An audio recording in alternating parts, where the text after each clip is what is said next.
Hello there, and welcome to Science for Sleep, where curiosity gets cozy and cosmic questions are tucked gently beneath the pillow.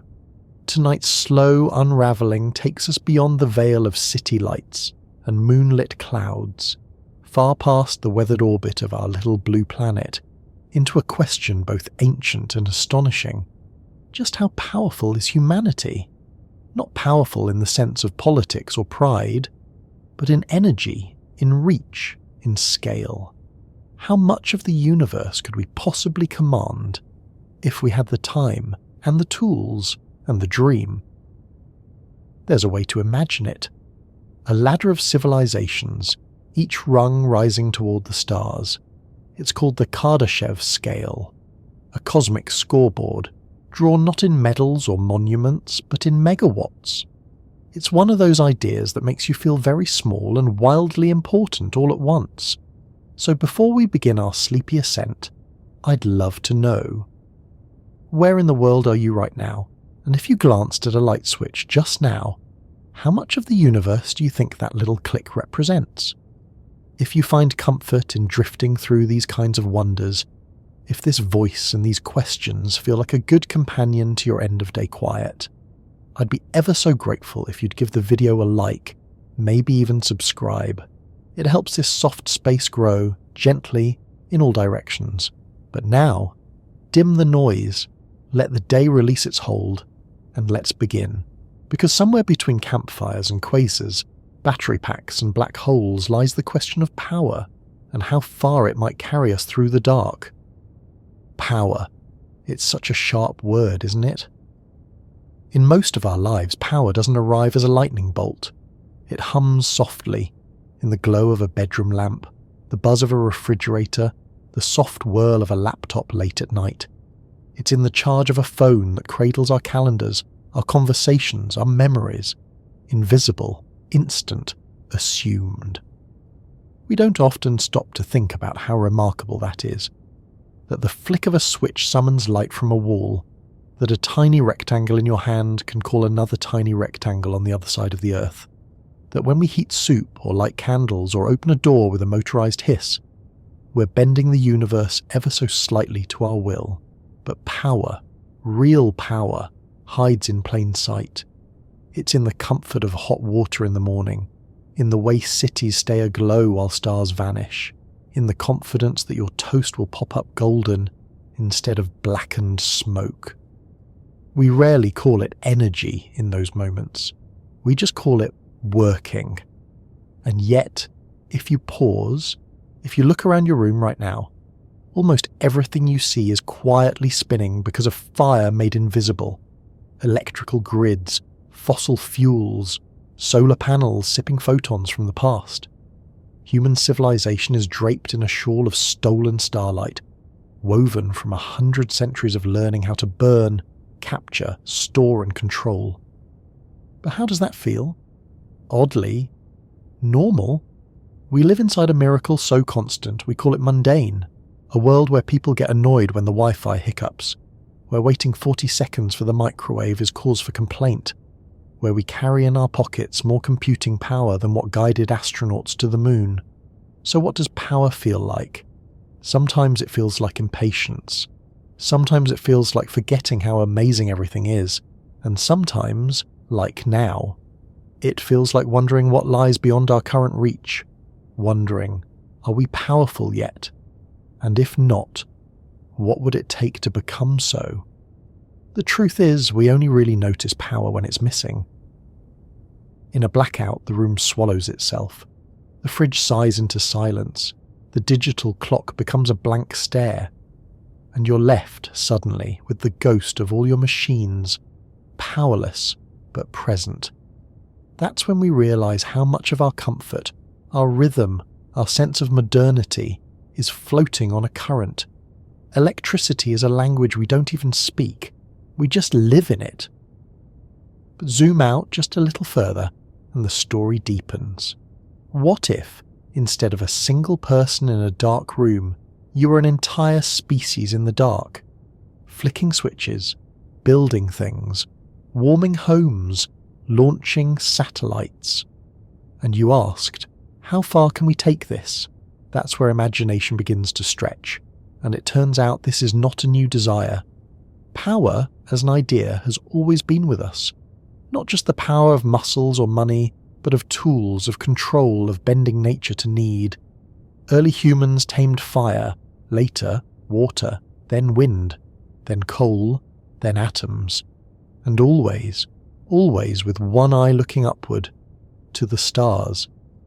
Because there's a feeling somewhere deep inside us, one we don't speak of often, but you've likely felt it, that perhaps we are meant for more, not in a grand, prideful way, but in a whisper, a question.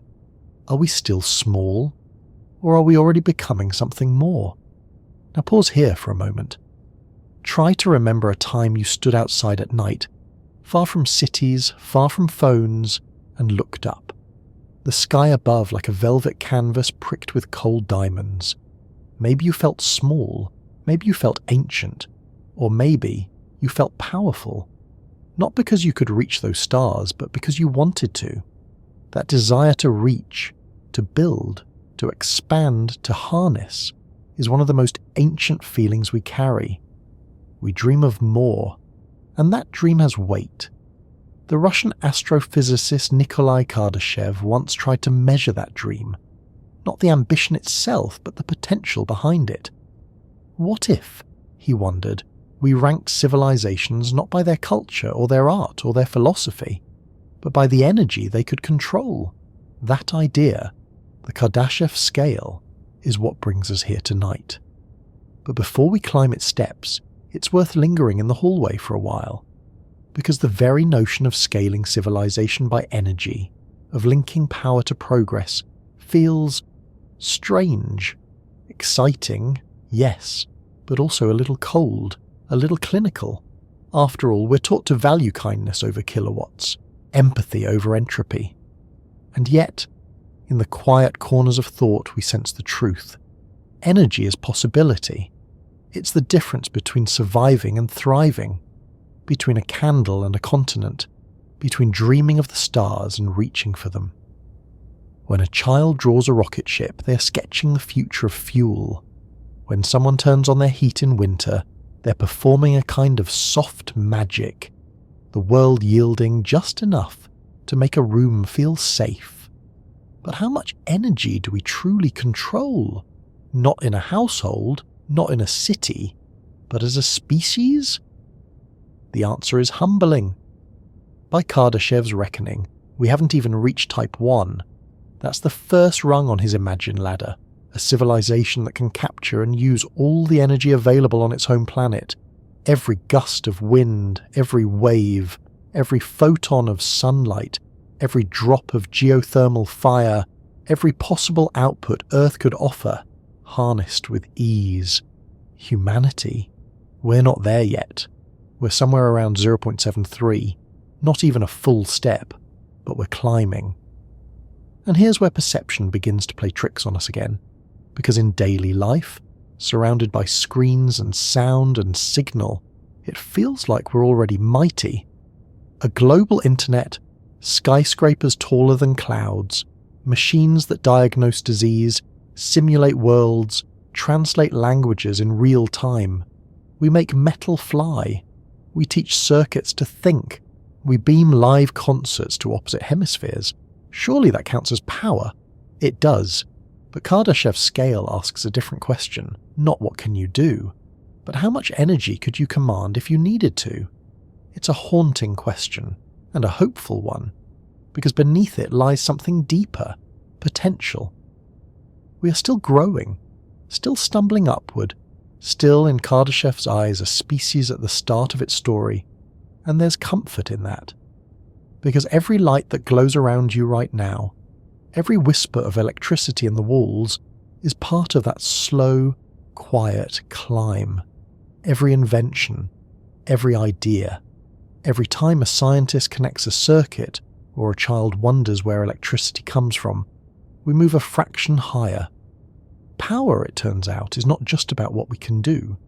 It's about how we dream when no one's watching. And in the dim light of a sleeping Earth, some part of us is always dreaming of stars, long before wires pulsed with current or satellites blinked awake in orbit, long before switches, sockets, and streaming services became part of our bedtime routines. Humanity was already dreaming about power, not the kind measured in kilowatt hours, but the kind whispered in stories carved into stone, burned into the sky by lightning, and into memory by wonder. You see, before we understood energy, we worshipped it. To the earliest people, the most obvious source of power was also the most untouchable: the sun. The ancient Egyptians called him Ra, a god with a falcon's head and a crown of fire. He sailed across the sky in a golden boat, illuminating the world by day and descending into darkness by night. His journey gave rhythm to life: daybreak, dusk, death, rebirth. To them, this sun was energy incarnate, not just warmth and light, but order and time itself. Without him, the world unraveled. In Mesoamerica, the Aztecs told of Tonatiuh, the fifth sun in a cosmic cycle. The previous four had each died in fire, flood, jaguars, or wind. To keep the current sun alive, they offered blood, their own energy, in return for cosmic continuity. In ancient Vedic texts from India, Agni was the fire god, the mediator between humans and the divine. He carried messages through flame. Every ritual, every candle flickering in the wind was a conversation with the cosmos. To the Norse, it was Thor's hammer that split the sky with lightning, a divine burst of raw electric fury. To touch it would be death. To wield it was godhood. And across so many traditions, Greek, Babylonian, Chinese, the elements held power: fire, wind, earth, water, not tools, not resources, beings, spirits, forces of their own will. Power wasn't owned, it was borrowed, and only briefly. Even Prometheus in myth didn't create fire. He stole it from the gods. And for that defiance, for giving humanity its first spark, he was chained to a rock, punished for all eternity. It's a strange echo, isn't it? That even in our earliest stories, power comes at a cost. But for all the reverence and caution, there was always awe. A deep, primal awe. Fire crackling in a dark cave, a thunderstorm unravelling above a village, the hiss of steam from a pot over coals. These weren't utilities, they were visitations. To see power was to feel the breath of something beyond comprehension. And yet, humans are endlessly curious. We watch, we wonder, and eventually we imitate. The first sparks of technological energy came not from divine gifts, but from observation. Wind turned leaves, then it turned sails, then mills, water-carved valleys, then it spun wheels, then turbines, fire-cooked food, then forged tools, then turned engines. Each step was a shift, not just in ability but in perception. We stopped asking, what god made this happen? And started asking, how can we make it happen again? That shift didn't happen all at once, it took thousands of years, and it's still happening even now. In ancient China, engineers built intricate clocks powered by falling water. In Baghdad, inventors crafted devices with steam and pressure. The Greek engineer Hero of Alexandria designed a primitive steam turbine, a curiosity, a toy, but also a prophecy. By the Middle Ages, cathedrals soared skyward, not just to honour gods, but to showcase human reach. These buildings weren't just spiritual centres, they were engines of awe, powered by manpower, mathematics, and an increasingly ambitious view of what humans could do. But true transformation came with the Industrial Revolution. Suddenly, power was no longer symbolic. It was measurable, purchasable, scalable. Coal-black furnaces breathed heat into cities. Steam engines pulsed across continents. The first power stations flickered to life. And for the first time in history, night could be postponed. Electricity became more than a curiosity. It became infrastructure, a quiet promise that the dark would never quite win again. But even as machines multiplied and empires industrialized, cultural memory clung to older ideas. Power still felt sacred, dangerous, seductive. Mary Shelley's Frankenstein, often called the first science fiction novel, was less about monsters than about ambition. Electricity reanimates the dead. But what happens when we try to harness forces beyond our wisdom? That same tension echoes today. In every conversation about artificial intelligence, nuclear energy, genetic editing, the question is rarely just can we? It's always, quietly, should we? And so, power, as both a concept and a reality, has always worn two faces. It brings light and risk, freedom and fear, hope and humility. But if we step away from inventions, away from wires and oil rigs and solar panels, and look again at how cultures have felt power, the picture softens. Many indigenous traditions don't see energy as a thing to dominate, but as something to live within. Among the Maori of New Zealand, there's a concept called Mori, the life force in all things. A rock has Mori, so does a tree, so does a person. It's not about consumption, it's about connection. In Japanese Shinto, there's kami, spirits that inhabit nature, objects, moments. A waterfall can be kami, so can the wind. These aren't resources, they're relatives. Even today, in modern language, echoes of these ancient feelings remain. We say someone has good energy. We talk about feeling charged or burned out. We describe people as radiant, magnetic, full of spark. We talk about motivation like fuel, love like warmth, anger like fire, calm like still water. Energy, in all its forms, is still how we describe the invisible movements of our lives. And now, in this moment, with satellites in orbit and electric cars on roads, we find ourselves between worlds. We live in a time where energy is both sacred and boring, where a solar flare from the sun can dazzle scientists, and a phone battery dipping to 12% can send someone into panic. We've become masters of miniature miracles, but still, the big dream remains. The dream of more reach, more possibility, more connection, more light. And so the Kardashev Scale arrives not just as a science fiction curiosity, but as a kind of mirror. It reflects what we've always done, climb, from myth to machine, from fire pits to fusion labs, from sun gods to solar farms. We have always sought to capture what once felt untouchable, not out of greed, not always, but often out of longing to survive, longing to thrive, longing to see what's just beyond the next horizon. Every culture, every era, every village with a flame, every city with a skyline, every child pointing up at the stars. It's all been part of the same story. A story not of dominion, but of becoming. Becoming something slightly more capable, slightly more aware, slightly more able to shape the universe without breaking it. And that is where history and culture intertwine with science. Because long before anyone said type 1 or type 2, long before Dyson spheres and megastructures and energy equations, humanity already knew what it felt like to touch power. Carefully, briefly, reverently. We still do.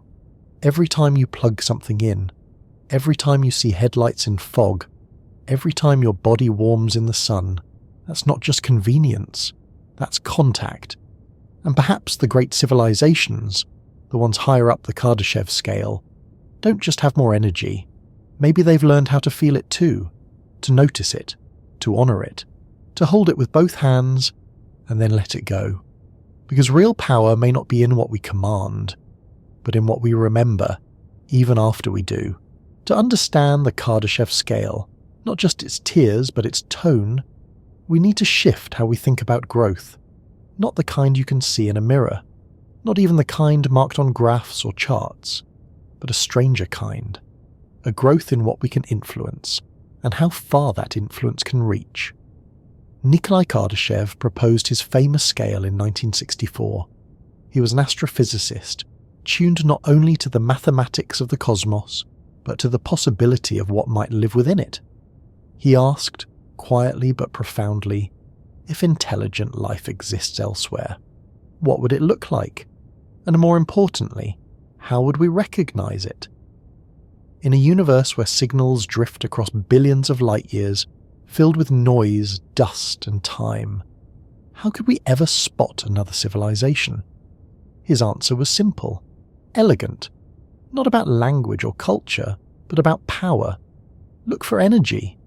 More specifically, look for the footprint of energy use. A truly advanced civilization, he argued, wouldn't need to announce itself. Its existence would be betrayed by its hunger. Planets wrapped in collectors, stars dimmed by absorption, galaxies whispering in infrared, not because they're shy, but because someone out there is using the light.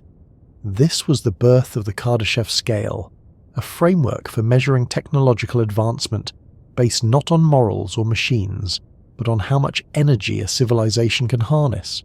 He divided it into 3 core types. Type 1, a planetary civilization, one that captures all the energy available on its home planet. Every ray of sunlight, every gust of wind, every geothermal shimmer beneath the crust. It can manage weather, prevent earthquakes, perhaps even redirect hurricanes. This is mastery of a world. Type 2, a stellar civilization, one that captures the full energy output of its star. Not a little, not some, but all of it. This might involve constructing a Dyson sphere, a hypothetical megastructure that surrounds a star and collects its light, an entire sun wrapped in engineering. This is not science fiction. It is science with bold imagination. Type 3, a galactic civilization, one that spans an entire galaxy, harvesting the power of billions of stars. It can rearrange solar systems, navigate black holes, perhaps even rewrite the laws of physics at will. This is not just civilization, it's orchestration. So where are we? We, humans, earthlings, late-night tea drinkers and stargazers, are currently at about 0.73. That's right. On a scale from planetary demigod to galactic symphony, we are still in the warm-up act. But don't be discouraged. That decimal is not a failure. It's a reminder. We are still in motion. Right now, we harness a tiny fraction of the sun's power, just what reaches Earth's surface. Most of it streams past us, unnoticed, untapped. We build dams, drill for oil, gather wind, split atoms, but it's fragmented, messy, often inefficient. Our energy systems are still primitive, brilliant, but primitive, and yet they work.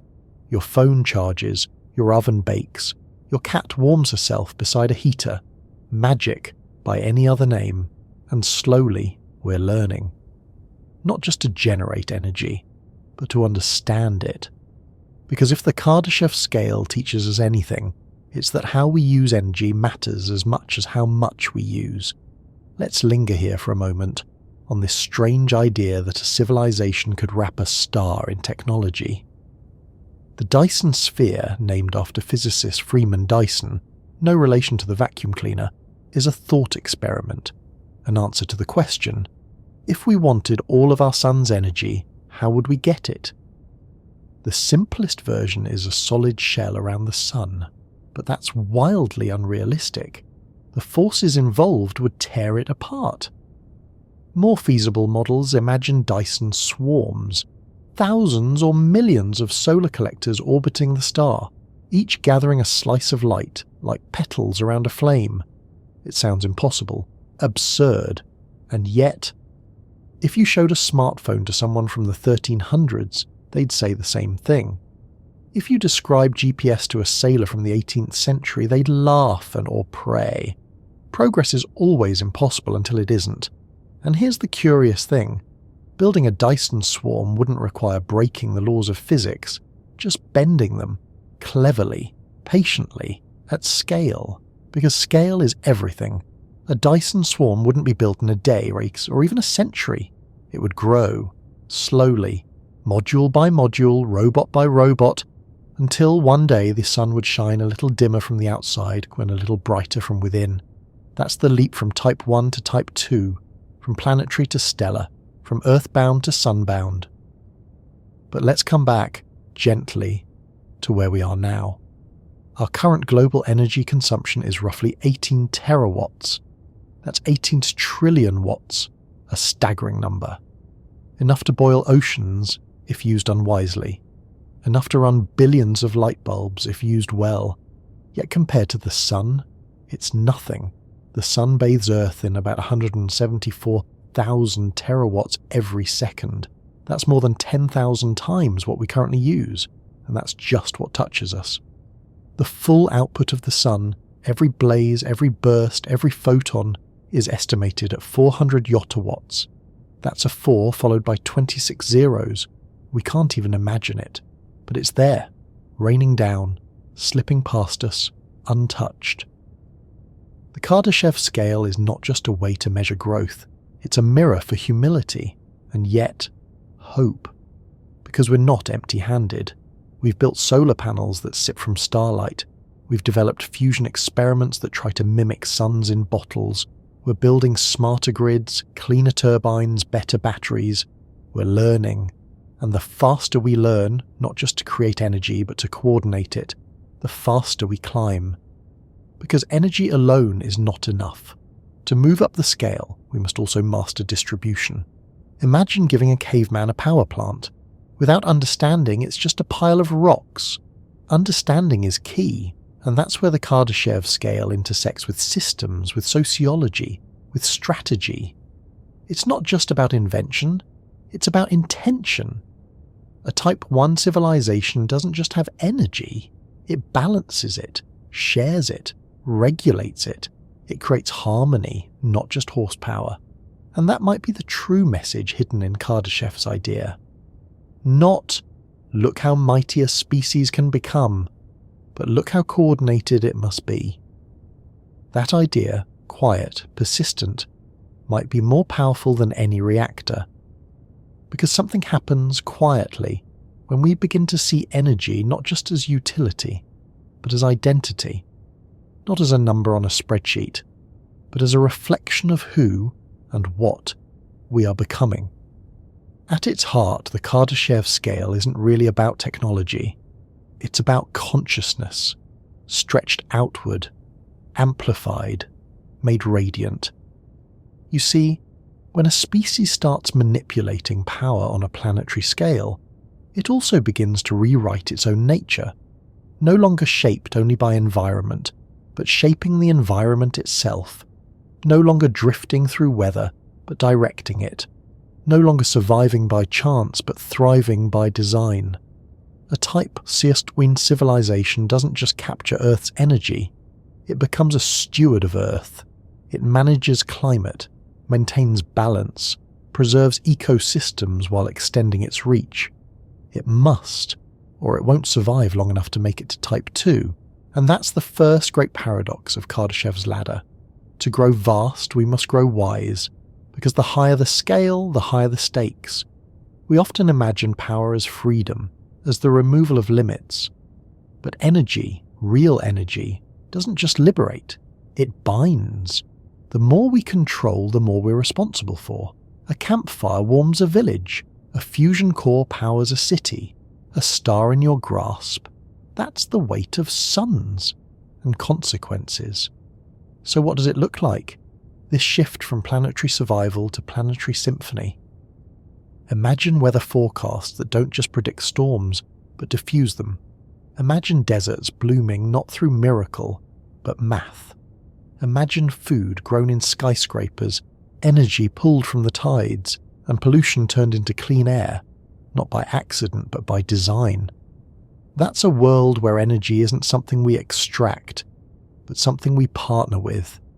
To reach that place, though, we'll have to confront something deeper than engineering. We'll have to confront our impulses, because for most of human history, energy has been something we've burned. Wood, coal, oil, gas. Even in our language, burnout, fiery passion, spark of genius. We equate power with consumption. We burn fuel, burn time, burn the candle at both ends. But fire is not a future.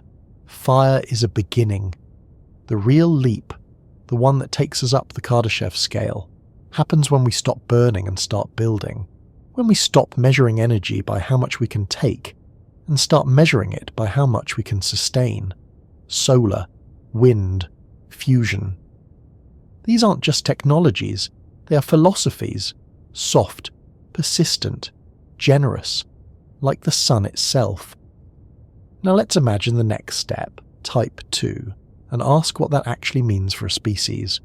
To build a Dyson swarm, for example, would likely require automation at scale, self-replicating machines, swarms of intelligent probes mining asteroids, refining metals, assembling panels in the vacuum of space.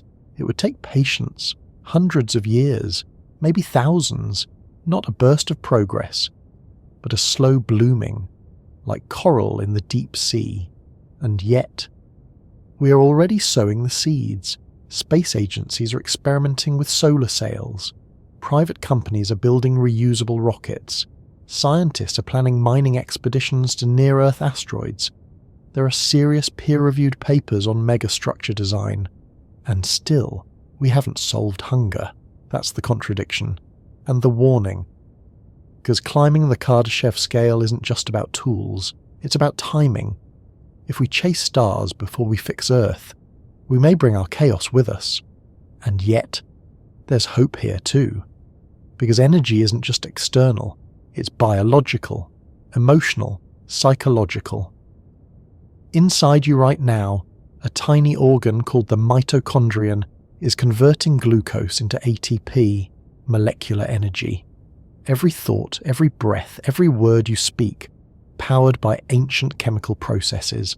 Your body is a universe of reactions, tiny factories, soft dynamos. Life is energy, structured, cycled, sublime.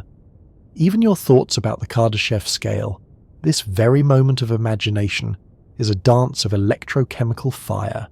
Neurons firing, synapses lighting up, microscopic power surging through silence. You are, in every sense, powered, and so is everything else.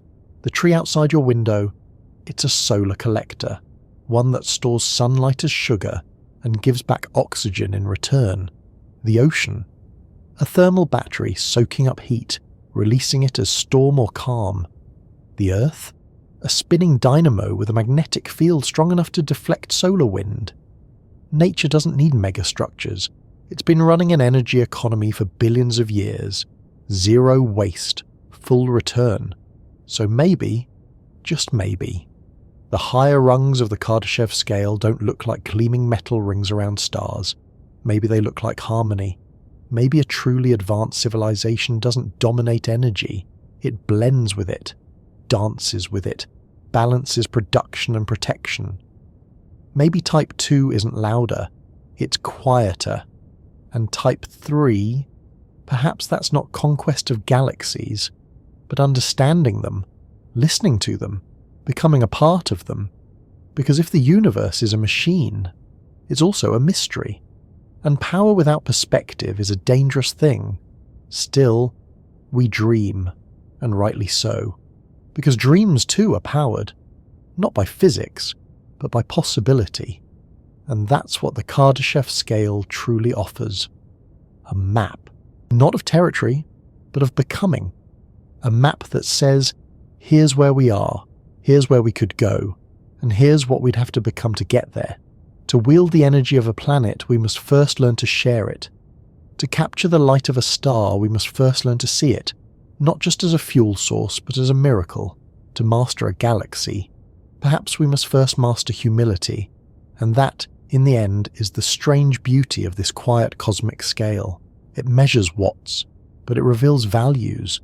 It's not a scoreboard, it's a compass, pointing not just upward, but inward. And maybe, as we drift into sleep tonight, that's enough. Not to finish the climb, but to keep climbing, together. So far we've climbed gently through dreams and definitions. We've felt the glow of potential, the vastness of scale, the subtle shift from spark to sun. But now, let's wander into the machinery of it all, because behind the poetry, the metaphors, the mirrors, the longing, there is something solid, humming beneath, the mechanics of energy. Not cold, not clinical, just beautifully precise. Let's begin with the basics.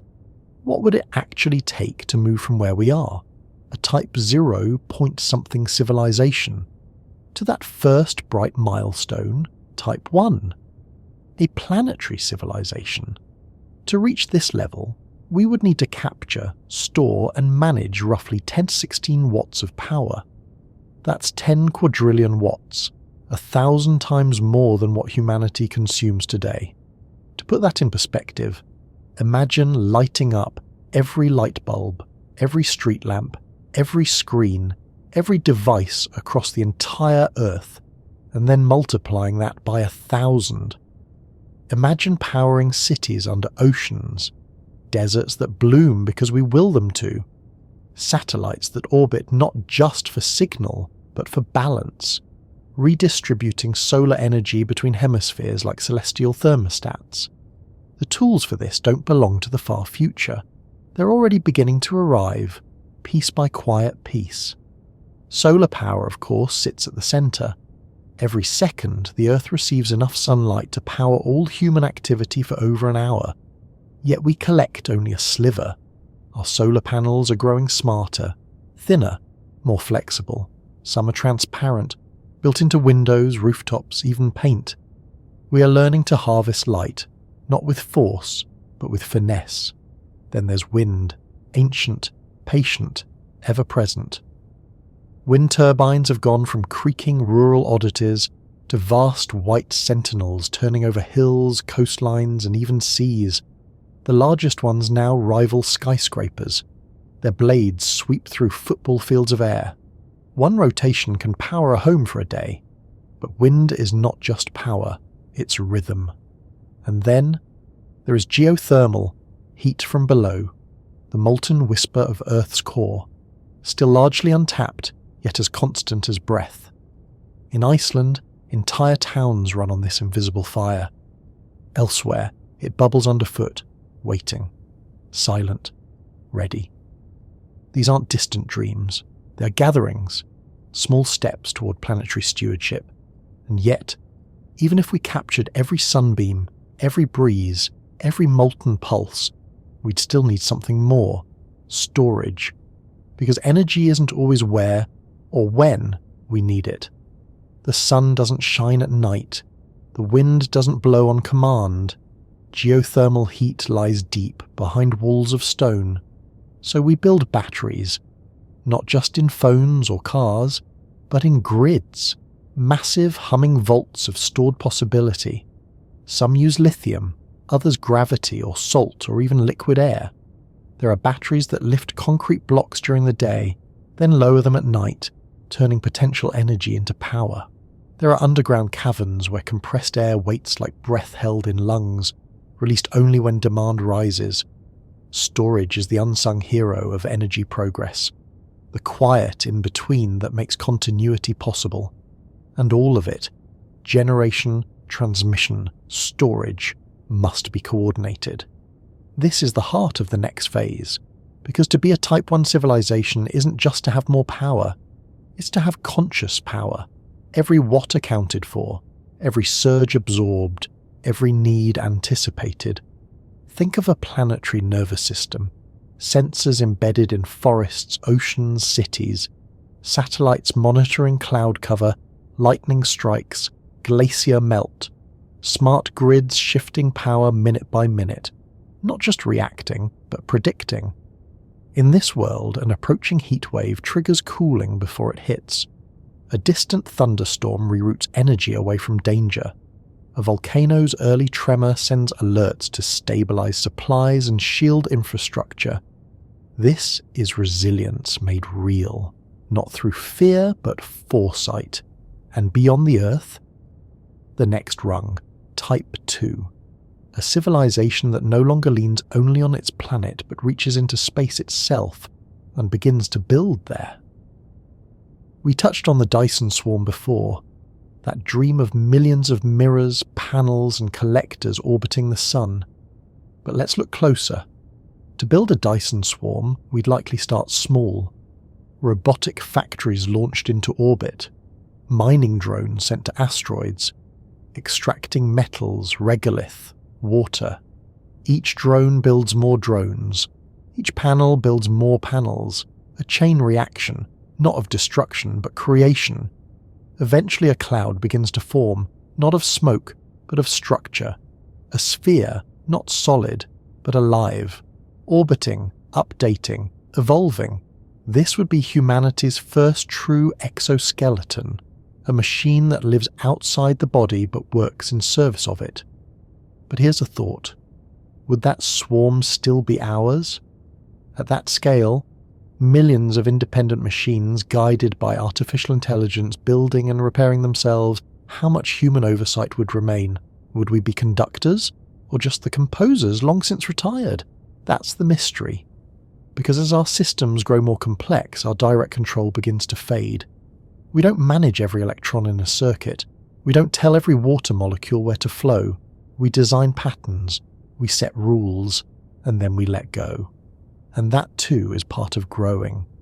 To become Type 2 is to decentralize, to become more like a forest, more like weather, more like nature, complex, adaptive, and quietly self-sustaining. Of course, that brings challenges, ethical, philosophical, existential. Would we be creators or caretakers? What if the swarm decided to evolve beyond our intentions? What if we needed the energy, but no longer understood how to retrieve it? And yet, those questions too are part of the journey. No civilization climbs the Kardashev Scale without confronting the limits of its own ego, because the higher you rise, the more you must release. Let go of dominance, embrace collaboration, accept that control is an illusion, but coordination is everything. This is where technology begins to look less like machines and more like ecology. Swarming bots that mimic bees, satellites that adjust their orbits like birds on wind, AI that doesn't just calculate but learns, adapts, even dreams. So here we are, still Type 0 point something, but surrounded by signals of ascent.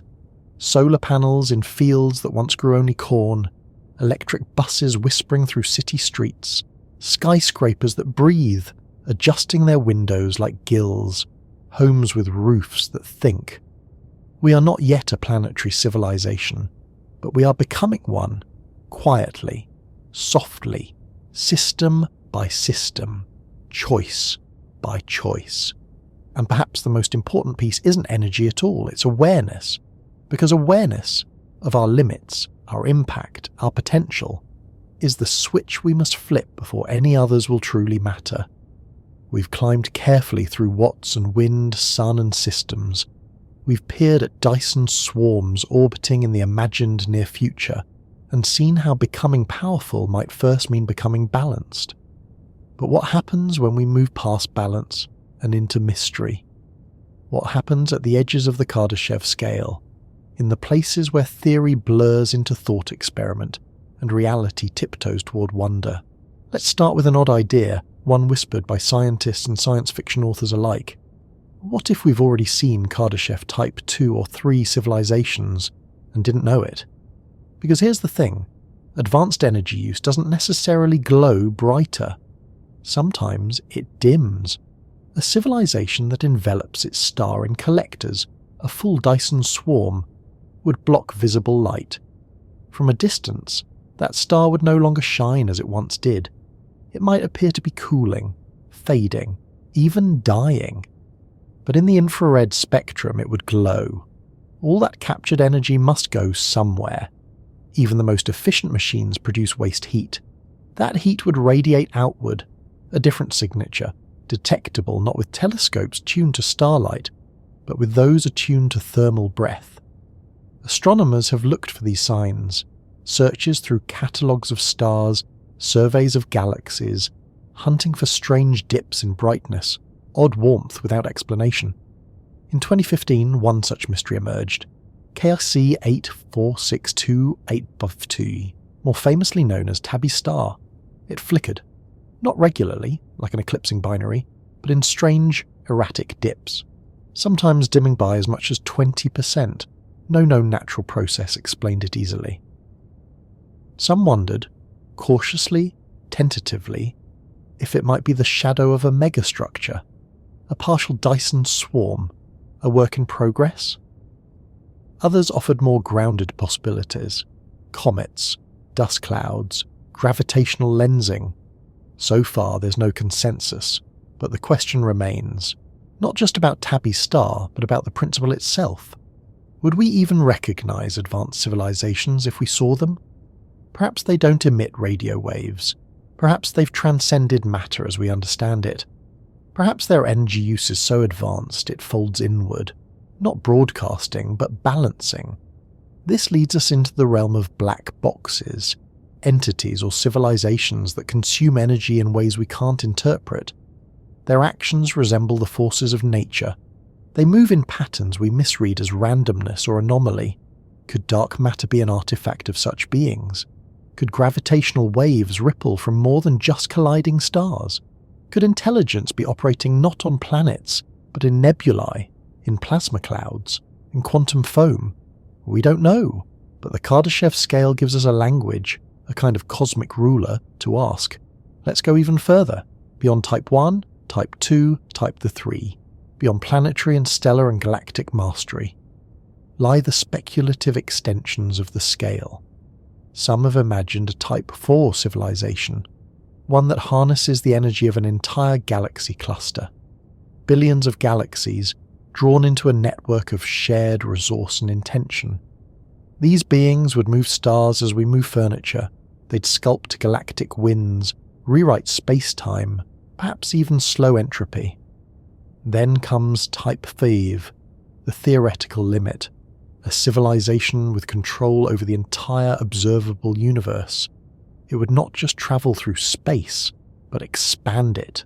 Not just harness energy, but edit the laws behind it. This is the realm of gods, not in robes or temples, but in mathematics. If such beings exist, we wouldn't see them, not because they're hiding, but because they're everywhere. Some suggest we might be living within such a being structure, that our universe itself, this expanding, evolving stage, is the byproduct of some higher order engineering. A simulation perhaps, a physics experiment, or simply art. These are ideas whispered at the edges of reason, not proven, not disprovable, just suggested, like ripples on a dark pond, and yet they invite us to ask, is the Kardashev scale a ladder or a spiral? Is it linear, one step at a time, upward and outward? Or does it curve back, loop inward, toward consciousness, awareness, integration? Because there's another dimension to power, one rarely discussed, the inward turn. What if true power isn't in capturing more energy, but in needing less? Imagine a civilization that perfects efficiency, that runs on minimal energy, with maximal effect. That does not build megastructures, because it doesn't need them. Its computers run on quantum fluctuations. Its storage exists in black hole spin. Its thought is distributed through matter itself. Would such a civilization be lower on the scale, or simply orthogonal to it? This brings us to a fascinating idea. The silent Type 3, a galactic civilization that leaves no obvious trace, no Dyson swarms, no megastructures, just harmony. It exists within the natural flows of stars, gravity, dark matter. Its presence is not imposition, but inclusion, like fungi in a forest, like wind through tall grass. What if the greatest civilizations don't dominate their environments, but dissolve into them? What if power is ultimately the ability to disappear, not in defeat, but in design? These are not answers. They are doorways. Doorways that open quietly, late at night, when minds are soft and wondering. And through those doorways we glimpse something even stranger, the Kardashev inversion. Imagine this. The more energy a civilization can use, the more choices it has not to. Restraint becomes strength. Minimalism becomes mastery. Silence becomes signal. Perhaps this is how we'll know them. Not by their noise, but by their absence. A star that should flicker and doesn't. A galaxy that should shine and dims. A region of space unusually still. Not from emptiness, but from decision. In this view, a truly advanced civilization becomes transparent, not because it hides, but because it blends so fully with the universe that you can no longer tell them apart.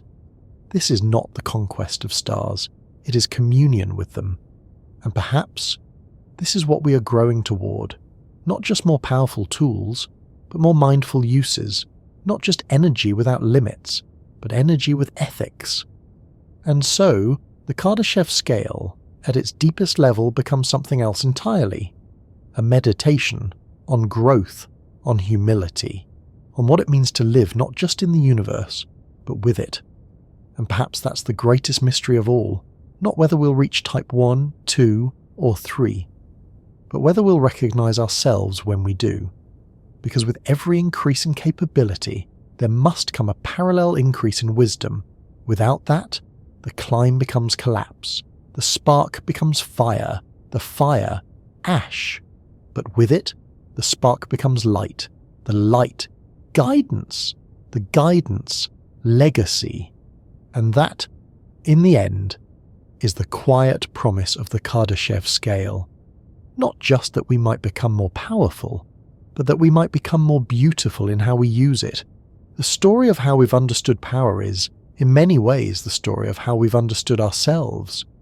It begins long before switches and satellites, before diagrams and Dyson swarms, in the hush of ancient evenings, where flickering firelight danced across cave walls and warmth was something you earned, not something you plugged in. Because before we ever measured energy, we felt it. A burning branch was a miracle, a lightning strike, a warning, a warm rock in the sun, a quiet blessing. For much of human history, energy was invisible, not in the sense of being hidden, but in the sense of being sacred. Fire wasn't understood, it was respected, it devoured, it protected. It spoke in crackles and smoke of a world just beyond reach, and that reverence shaped how we evolved. The first leap wasn't the invention of tools, it was the taming of flame. Fire brought heat, light, safety, cooked food, hardened spears. It stretched the day into the night. It allowed us to gather, to talk, to remember. But fire was more than a utility. It was a threshold, a line crossed, a signal that Homo sapiens wasn't just another clever animal, but a species beginning to sculpt the world. And so began our long winding romance with power. As millennia passed, we turned to other forces. Wind, at first a whisper, then a sail, pushed us across oceans, powered mills, gave breath to the first turning blades of industry. Water, in its stillness, a mirror. In motion, a force. We channeled it through aqueducts, carved canals, turned wheels to grind grain, then later to generate electricity. Animals, domesticated muscle. Oxen and horses pulled ploughs and carts, not just shifting loads, but extending human reach. For most of ancient history, human power, in the literal sense, was measured in bodies. Ours, and those we harnessed. One person could carry so much. One ox, 10 times that. A small river, hundreds. A stiff wind, thousands. Still, it was slow, fragile, dependent on weather, on seasons, on the temperament of creatures. We lived close to our limits. Energy was not stored. It arrived, or it didn't. But as our cities grew, so did our hunger. And so came the next great chapter. Coal. The Industrial Revolution wasn't just a burst of invention. It was a transformation of energy access. Suddenly fire didn't need forests. It came from beneath the ground. Coal turned water to steam, Steam turned pistons. Pistons drove factories, locomotives, ships. For the first time, we weren't just riding nature. We were redirecting it. It was messy, loud, dangerous, but it worked. Power became something you could count, in horsepower, in kilowatts, in barrels and BTUs. We began to draw diagrams, build grids, write contracts. We built generators and grids, transformers and transmission lines, the hidden circulatory system of modern life. Electricity, so strange at first, soon became the most intimate of magics. It buzzed through wires, flicked on lights, whispered through radios, and we hardly noticed. Because the hallmark of energy's success is its invisibility. When power is reliable, we stop calling it power. We just call it comfort. We turned waterfalls into power stations. We buried oil beneath nations. We turned the sun's ancient light of fossil fuels into movement, into sound, into speed. The 20th century galloped, and then it split, literally. In the 1940s, scientists discovered that splitting the nucleus of an atom, fission, released vast amounts of energy. The first use was horrifying, weapons, but the second was quieter, nuclear power. In peaceful form, fission offered vast, steady power with no emissions. In dangerous form, it reminded us that energy can be too much. The atom, once invisible, now held the fate of cities. And as the Cold War unfolded, another realization crept in. Power was not just a matter of having it. It was a question of how wisely it was held, and so we looked further. Solar energy, once a novelty, began to catch interest. In the 1950s and 60s, satellites were the first to sip from the sun, small panels stretching their arms into space. Back on Earth, the panels were bulky, expensive, weak, but they got better, quietly, year by year. Meanwhile, wind came back, but this time on turbines, not sails but spinning giants, mountaintop guardians, seaside dancers. Then came fusion, the dream of creating a miniature star on Earth. Unlike fission, which splits atoms apart, fusion joins them together. It's what powers the sun, clean, efficient, potentially infinite, but incredibly difficult. For decades, fusion has remained just out of reach, always 20 years away. And yet, still we chase it. Because it promises something fundamental, abundance without destruction. And that's the line we keep trying to walk. The story of energy is the story of trade-offs. Coal gave us industry and soot. Oil gave us mobility and dependency. Nuclear gave us light and fear. And yet, through it all, we've continued to build, to imagine, to ask, what comes next? It's in that question that the Kardashev Scale appeared. In 1964, Nikolai Kardashev looked up, not in fear but in curiosity. He asked, if other civilizations exist, how would we know? His answer was poetic in its simplicity. Look for the energy. He wasn't the first to dream of extraterrestrial life, but he was the first to suggest a metric for it, a ladder built not of biology, but of capacity. Type 1, planetary, Type 2, stellar, Type 3, galactic. At first, the idea seemed theoretical, distant, abstract, but something about it stuck, because it reframed the human story, no longer just about empires and borders, but about the arc of capability. It suggested that civilizations grow the way trees do, branching out, rooting down, capturing more sun, reaching for stars. And so, the Kardashev Scale entered the imagination. Science fiction embraced it. Writers like Carl Sagan and Isaac Asimov played with its logic. Sagan even proposed a refinement, a continuous logarithmic scale, allowing for partial types. According to that formula, Earth, our Earth, sits at about type 0.73, not yet planetary, but rising, and that idea that we are on the way may be the most important part of this whole history, because it means that we are part of something ongoing, something larger. The history of power is not just behind us, it's within us. Every light you turn on is part of that story. Every phone you charge, every heater you switch on in winter, every panel you install, every turbine you pass on a highway. These aren't conveniences, they're contributions, tiny choices, each one a whisper in the Arc of Ascent.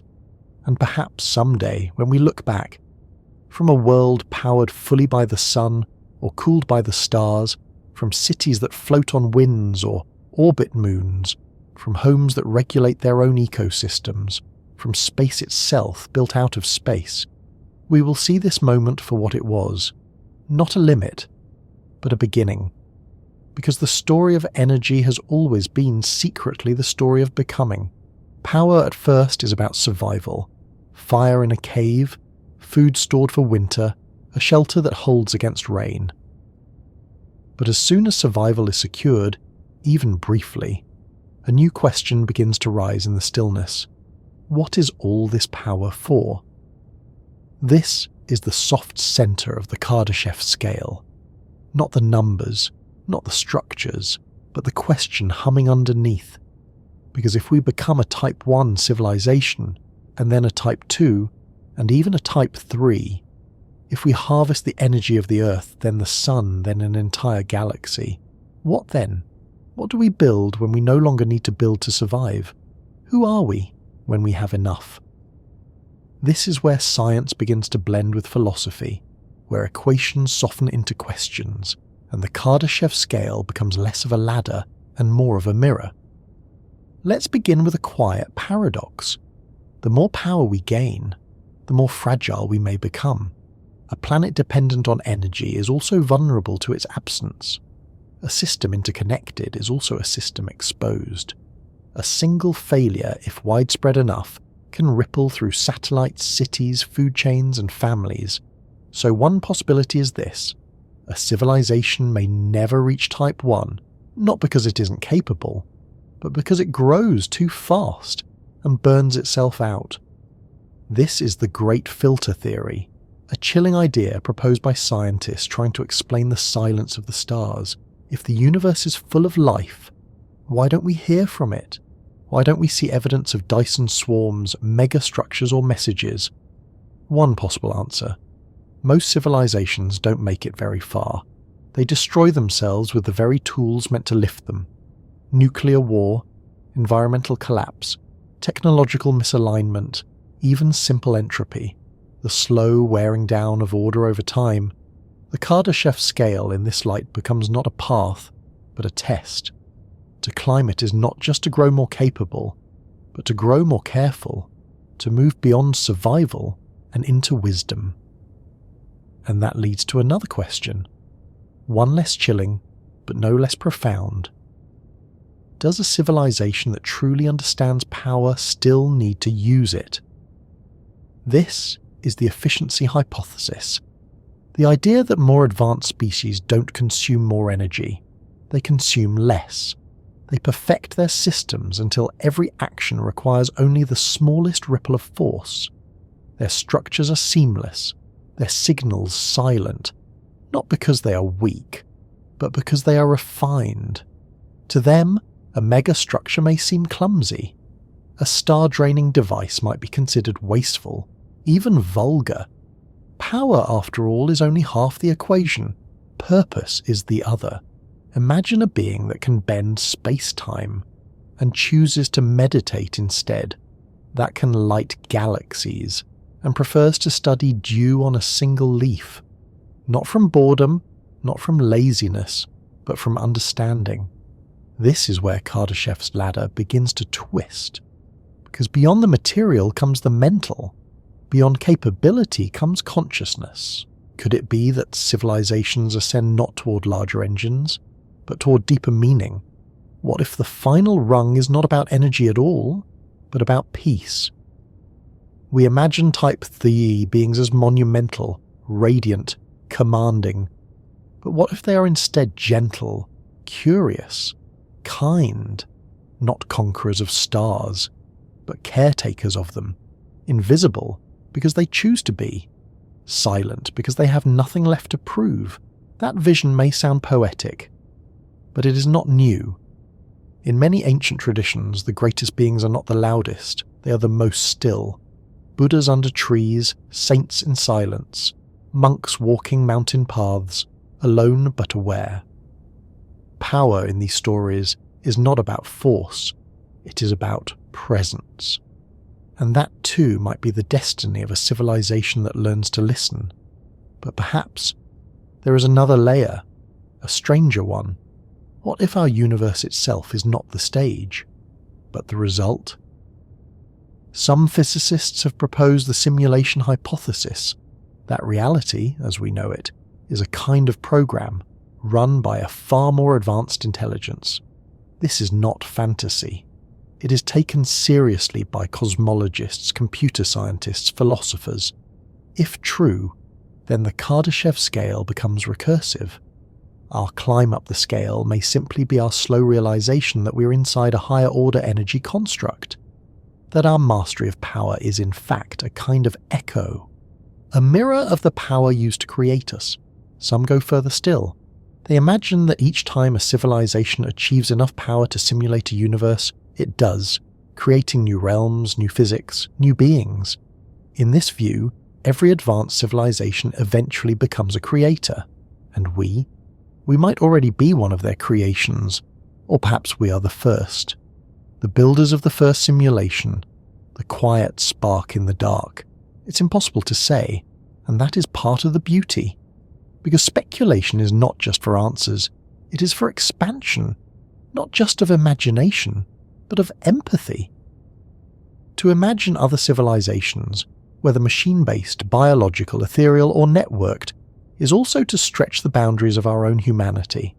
It reminds us that we are not finished, that we too are still becoming, and perhaps that is the deepest point of the Kardashev scale, not to measure how far we've come, but to remind us that there is somewhere to go, not in rockets, not in reactors, but in us, in how we treat each other, in how we build what we build, in how we shape a future that will one day inherit our shadows.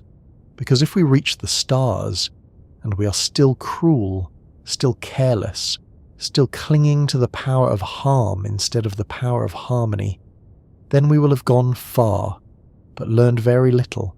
So maybe power, real power, is the ability to choose, to build not just fast, but well, not just strong, but soft, not just smart, but kind. Maybe a Type E civilization is one that powers the planet, but also heals it. Maybe a Type 2 is one that surrounds a star, but still values a single smile. Maybe a Type 3 is one that spans a galaxy, but never forgets the joy of holding a loved one's hand. The Kardashev scale does not ask us to abandon our humanity. It asks us to expand it, to imagine that the arc of growth is not away from meaning, but toward it. And when we look up, into the stars, into the silence, into the wild stretch of space, we are not just seeing what we have not reached. We are seeing a future that is possible. And the question it sends back is not, how much power will you have, but what will you do with it when you do? It's one thing to talk about civilizations harnessing suns and building megastructures across galaxies, but most of us just want the kettle to boil a little faster, just want the lights to stay on during a storm, just want our phones to hold their charge through a long day. The Kardashev scale may measure cosmic potential, but power, real, lived, daily power, feels much smaller and much closer. It's in the flick of a switch, the hum of the fridge, the way the bathroom mirror fogs after a hot shower. You probably don't think of yourself as participating in an energy story, but you are. Every time you press a button, touch a screen, or ask a device to play your favourite song, you're activating systems that stretch far beyond your walls. A simple light bulb connects you to power stations, transmission lines, energy policies, weather forecasts, raw materials, rare earth minerals, sunlit panels on distant rooftops, water tumbling through hydroelectric dams. In a way, we're all tethered to the planet's circulatory system. We live inside the grid, and it lives inside us. This isn't always obvious, because modern life, at least in much of the world, is designed to make energy feel effortless. You press. It happens. So much so that when it doesn't, when the power goes out, when the internet blinks away, when the microwave dies mid-countdown, there's a strange kind of pause, not panic, not danger, just disorientation. It's like the music of the world stops for a second, and we realise how much of our rhythm depends on the quiet, invisible beat of electricity. Power is built into our emotions now. We feel annoyance when the battery runs low, relief when the charger works, panic when the GPS vanishes mid-route, joy when the heater finally kicks in on a freezing morning. It even shapes our mood cycles. Sunlight through smart blinds, blue light from screens delaying sleep, warm lamps signalling rest, buzzing alarms cutting through dreams. We no longer rise with the sun. We rise with calendars and caffeine. With morning playlists and preheated mugs, it's easy to overlook, but power has crept quietly into the structure of daily consciousness. Even our habits are now energy patterns. Do you check your phone when you wake up? Do you scroll in the dark, one glowing rectangle lighting your face? That rectangle connects to server farms burning energy around the clock, buildings filled with blinking machines, cooling systems, maintenance crews. A single Google search takes more energy than lifting a brick. Streaming a movie uses more than you think. Even the soft tap of a like is an energetic act. One node pinging another across continents. And while all of this may seem trivial, it's not. Because how we use power shapes how we think. We now expect instantaneity. We press. We get. No lag. No waiting. No wandering into the unknown. But energy isn't just about speed. It's also about presence. Take a candle. A single flame. Tiny, flickering, imperfect.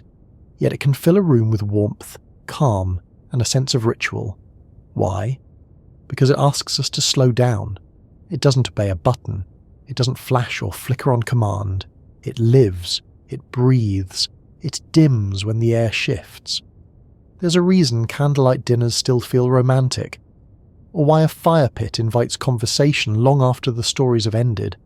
These old energies, the primal ones, remind us of something deep.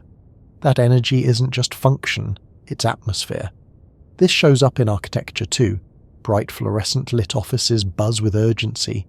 Cozy dim bedrooms whisper of sleep. Busy restaurants often play with lighting, manipulating mood through the softness or sharpness of the glow. Power sets tone in music, in rooms, in moods, even in how we speak. She's full of energy. He lights up a room. They burned out. This place has good vibes. We use energy metaphors to describe people, relationships, memories.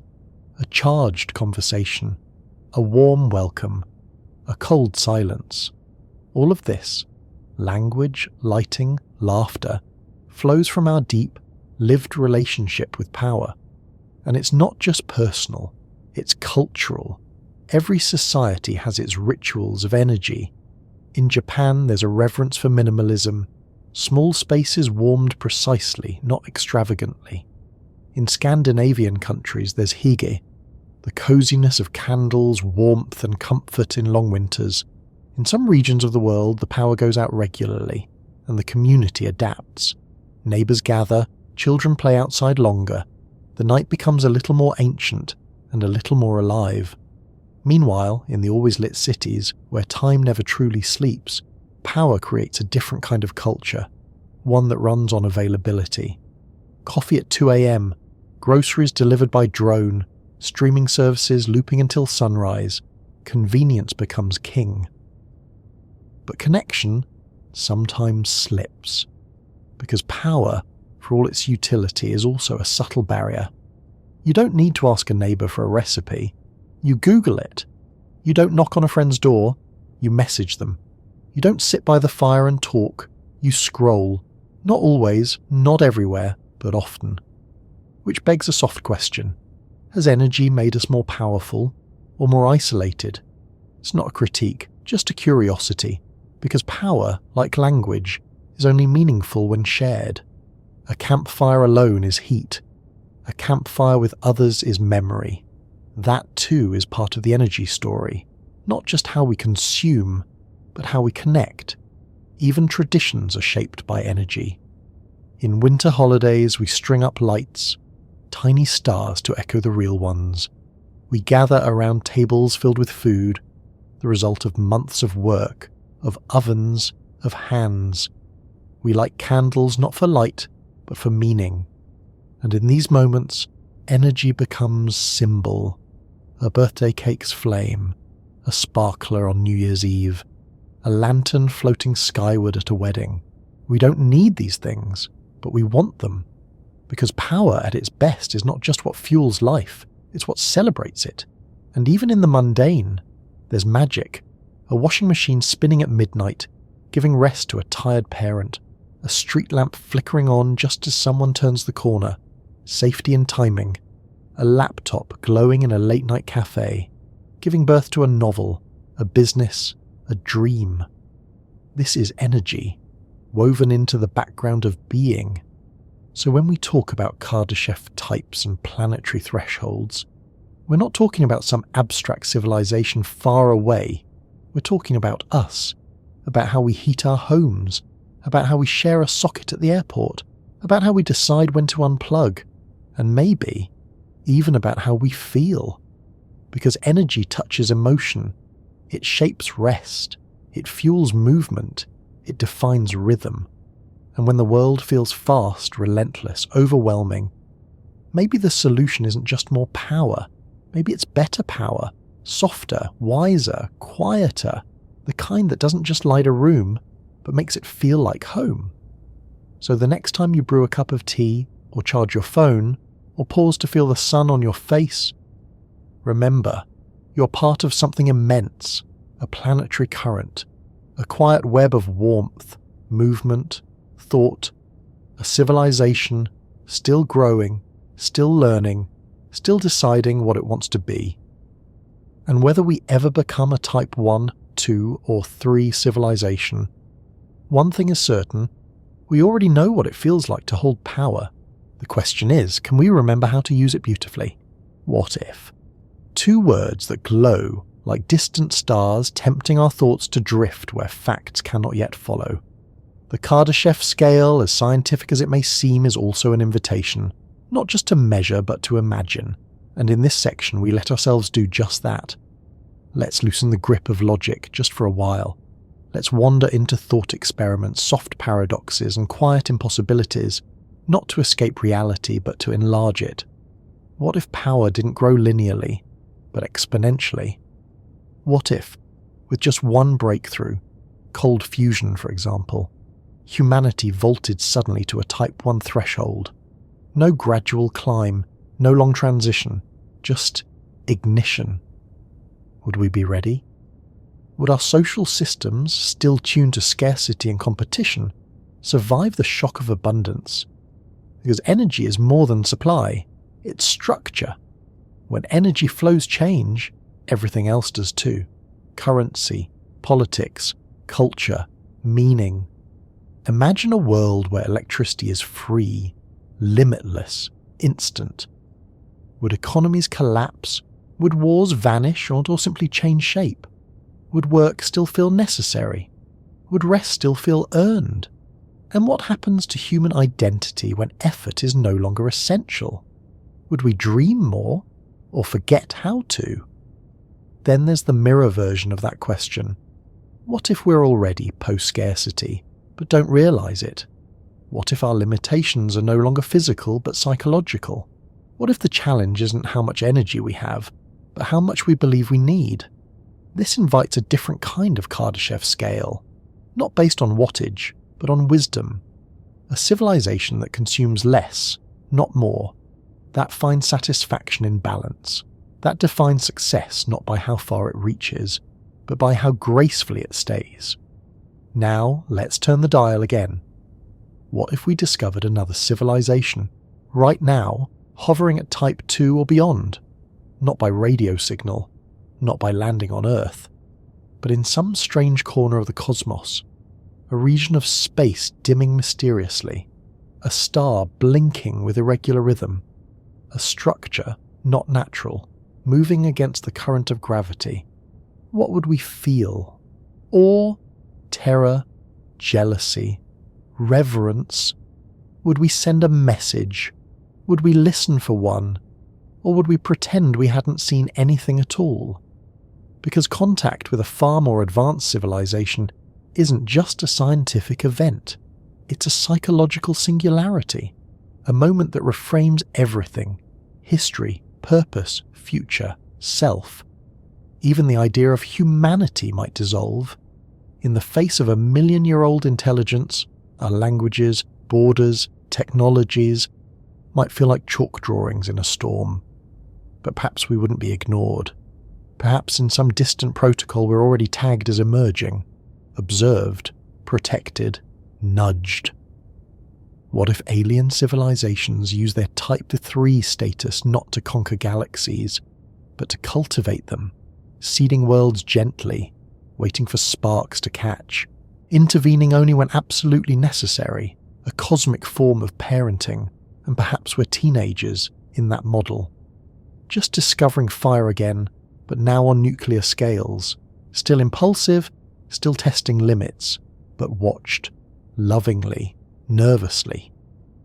There's a science fiction story, or maybe it was a theory whispered at a physics conference late at night, that suggests we're in a kind of galactic quarantine, that advanced civilizations do exist, but avoid contact with us, waiting until we're mature enough not to self-destruct, a kind of prime directive, a quarantine of mercy. Or maybe they left. They transcended physical existence. They don't build anymore. They become pure consciousness, energy woven into the fabric of the cosmos. No bodies, no ships, just intention. Can a Kardashev scale measure that? Now let's turn inward again. What if the universe itself is a civilization? What if stars are neurons, galaxies thoughts, dark matter, connective tissue? What if we are living inside a being so vast, so slow, that it doesn't even know it's conscious, quite yet? What if our evolution is its awakening, and each technological leap, each philosophical insight is a synapse firing, a signal sent from one part of the cosmic brain to another? In this view, energy isn't something we capture, it's something we participate in, and the Kardashev scale becomes less a ladder and more a liturgy, a ritual by which we remember our place in the larger pattern. Or what if this is all a loop? What if civilizations ascend so far that they collapse space-time itself, creating black holes, wormholes, even baby universes, and in those universes, the process begins again.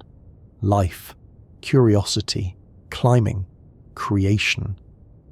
Perhaps we are the children of such a loop, a daughter universe, our constants, gravity, light, entropy, carefully tuned by a previous civilization, and we are climbing toward the same end, to birth another universe, to continue the pattern. There's a beauty in that, a sense of continuity, a cosmic ecosystem where civilizations seed the future. Or, let's imagine something gentler, a civilization that reaches Type 3 and stops, not from collapse, but from contentment. They've built what they need, explored what they could, and now they live slowly. They walk among stars not to harness them, but to admire them. They build gardens on moons. They write poems in magnetic fields. They sing to dark matter, not to command it, but to thank it. In this vision, power doesn't lead to arrogance, it leads to awe. And the final stage of civilization isn't galactic conquest, it's quiet reverence. Of course, none of this is real, yet. Or perhaps all of it is. Because imagination too is a form of energy, one that doesn't obey thermodynamics, one that grows the more we use it. And tonight, as you drift towards sleep, you're participating in something very old and very new. The dreaming of a future, a future not just of machines and megawatts, but of meaning, where we don't just ask how much energy we can use, but how gently we can hold it, where we don't just build up, we build inward, toward peace, toward perspective, toward play.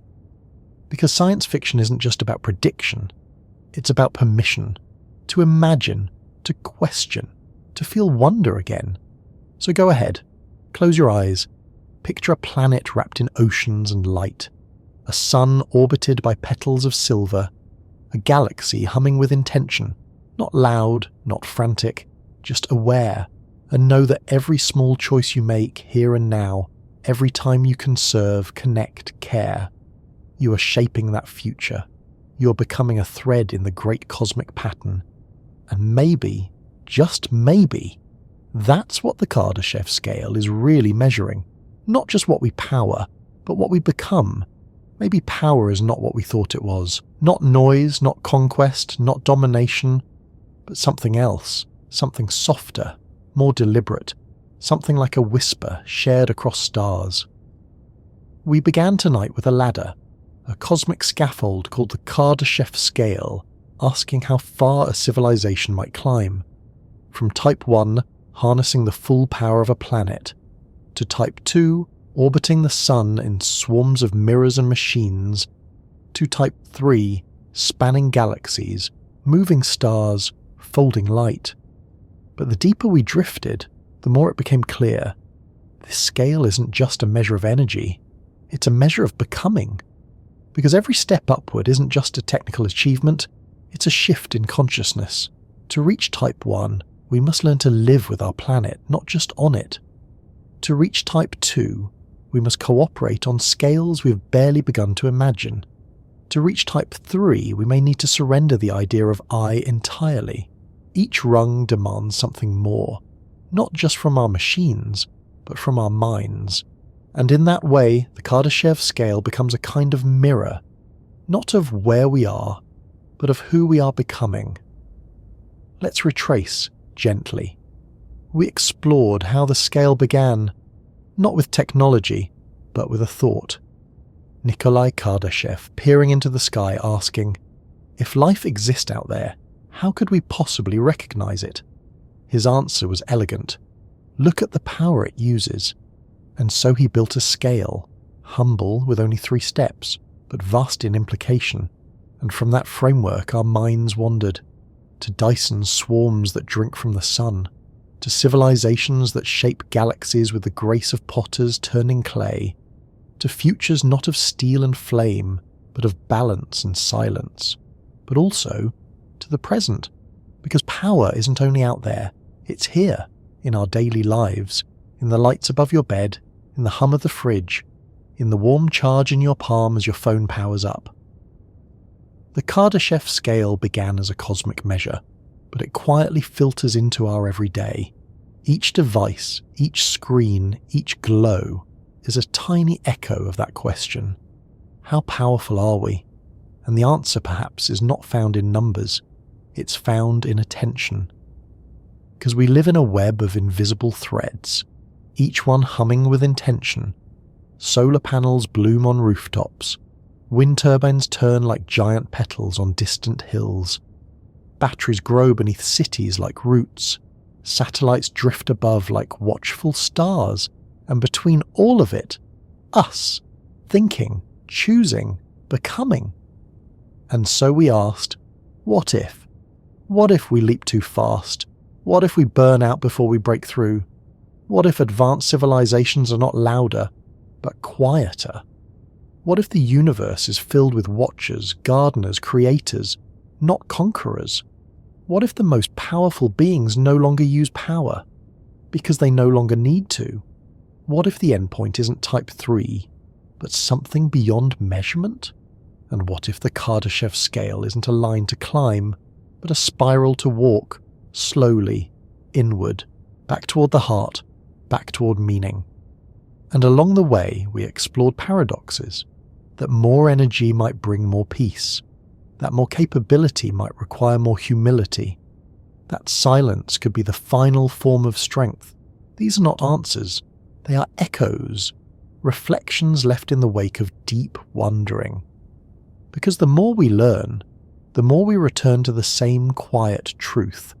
Power without purpose is noise, but power with presence, that's poetry. So maybe the scale isn't about energy at all. Maybe it's about alignment between what we can do and what we should, between reach and restraint, between progress and peace. And maybe we're not building towards something out there. Maybe we're building into something here. Because becoming a planetary civilization doesn't just mean pulling power from every river and ray. It means healing what's broken, learning from what came before, and imagining what comes next. Not with fear, but with care. Care for the earth, care for each other, care for whatever might be watching from the dark. Because if the stars are seeds, then our task is not just to harvest them, it's to tend to them, to protect the soil of silence, to water the roots of wisdom, to let light bloom in ways that nourish, not blind. And perhaps, most beautifully, we're already doing it. In the gentle act of turning off a light when it's not needed, in the shared socket at a bus terminal, in the way a city dims at night to let the sky breathe. These are small acts, but they ripple. They remind us that power isn't just something we generate, it's something we hold, something we honour. So tonight, in this stillness, let's remember the Kardashev Scale isn't a contest, it's a question, and we are all still answering it. Not just with fusion reactors and space telescopes, but with lullabies and lanterns, with questions asked in the dark, with stories shared under stars. Maybe we are already powerful, not because of what we've built, but because of what we're becoming. And if that is true, then we're not at the bottom of the scale.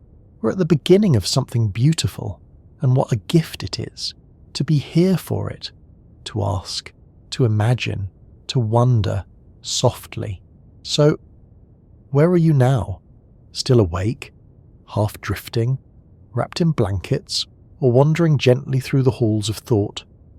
Wherever you are, and whenever this moment finds you, thank you for letting your mind float with me tonight. Thank you for giving curiosity this quiet place to stretch its arms, to look up, and to look inward. If you remember, we began with a question. How powerful is humanity? And after all this wandering, through firelight and fusion, cities and stars, paradox and poetry, maybe the answer isn't a number. Maybe it's not a category, or a type, or a level to reach. Maybe our power isn't in how much we control, but how softly we can choose to wonder, to listen, to build carefully, to love without condition. That kind of power, the kind that brings stillness, not noise.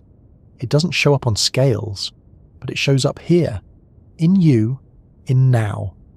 If this gave you peace, if this voice helped you loosen your grip on the day, if these thoughts curled around your breath like a lullaby, then I'm grateful, truly. And if you'd like more of this, more calm science, more slow wonder, more space to drift and dream, you're always welcome here. You can like or subscribe, or simply return some evening when the stars feel a little closer. Until then, sleep well, fellow traveller, wherever and whenever you are.